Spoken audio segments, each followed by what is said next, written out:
ఓం శాంతి. శివ పరమాత్మ మహావాక్యాలు. బ్రాహ్మణుల గతి ఎలాగుందంటే శుభభావనతో పాటు కోరికలు కూడా ఉన్నాయి అని అంటున్నారు పరమాత్మ. మరి ఈ వాక్యాల గురించి ఏం చెప్తారు మహావాక్యాన్ని ఇంకా మనం తెలుసుకుందాము. ప్రేరణ ఇచ్చేవారు తయారుగానే ఉన్నారు, కానీ తీసుకున్న వారి పరిస్థితి ఎలా ఉంది? ఇచ్చేవాళ్ళు ఇస్తున్నారు, తీసుకున్న వారు అలసిపోతున్నారు అంటారు. కానీ ఈ విషయంలో తీసుకున్న వారు లభించిన కారణంగా అలసిపోతున్నారు. తీసుకున్న వారు తీసుకోవడానికి తయారుగా ఉన్నారు, కానీ ఇచ్చేవాళ్ళు ఇప్పటికీ వరకు ఇంకా స్వయంతోనే నిమగ్నమై ఉన్నారు. ముఖ వంశవాళ్ళ బ్రాహ్మణులు ఏం చూశారు? అది మీకు తెలుసా? చెప్పాలా? బాబా అడుగుతున్నారు. ఏమై ఉంటుంది? విశ్వ పరివర్తన లేదా విశ్వ కళ్యాణం యొక్క శుభభావన ఎక్కువ మందిలో ఉంది. కానీ యాదవులలో ప్రశ్నార్థకాలన్నీ గోడలు ఎలా అడ్డు వస్తున్నాయో అలాగే బ్రాహ్మణులు కూడా శ్రేష్ఠ భావనకు ప్రత్యక్ష ఫలం వస్తుంది. కానీ మధ్య మధ్యలో కోరిక అనేది శుభకామనను సమాప్తి చేస్తుంది.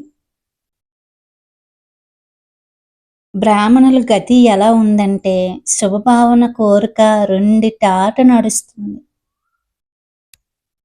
శుభభావన ఉంది, మళ్ళీ ప్రత్యక్ష ఫలంగా కోరిక కూడా ఉంది. ఈ రెండు ఆటలు కూడా నడుస్తున్నాయి. బ్రాహ్మణుల యొక్క చార్ట్ గురించి చెప్తున్నారు. భక్తుల చార్ట్ అయిపోయింది, యాదవుల చార్ట్ అయిపోయింది, బ్రాహ్మణుల యొక్క చార్ట్ గురించి చెప్తున్నారు బాబా. ఏ విధంగా అయితే బాగా ముగ్గిన పండును అదే విధంగా భావనకి లభించిన ఫలాన్ని కోరిక రూప పక్షి తినేస్తుంది. బ్రాహ్మణులకి పరివర్తన అయ్యే విధి లేని కారణంగా భావన కామనలోకి మారిపోతుంది. అందువల్ల పురుషార్థం జ్వాల రూపంగా ఉండటం లేదు. బ్రాహ్మణులు జ్వాల రూపమే వినాశి జ్వాల రూపాన్ని ప్రజ్వలింప చేస్తుంది.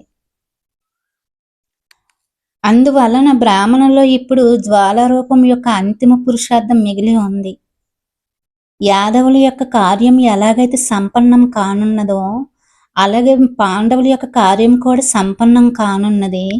పాండవుల కారణంగానే యాదవులు ఆగి ఉన్నారు. పాండవుల యొక్క శ్రేష్ఠ ఆత్మకి స్వమానం యొక్క స్థితి యాదవుల యొక్క అలజడి పరిస్థితి సమాప్తి చేస్తుంది.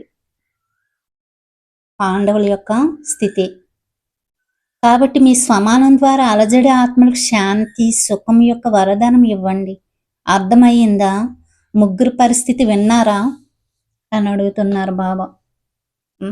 భక్తుల పరిస్థితి, యాదవుల పరిస్థితి, బ్రాహ్మణుల పరిస్థితి, వీళ్ళ యొక్క చార్టు, వీళ్ళు పుణ్యాన్ని ఎలా జమ చేసుకుని ఎలా సమాప్తి చేసుకుంటున్నారు అన్నిది పరమాత్మ మనకి చాలా బాగా చెప్పారు. ఇది ఎవరికి వారు చెక్ చేసుకుని పరివర్తనని చేసుకోవాలి.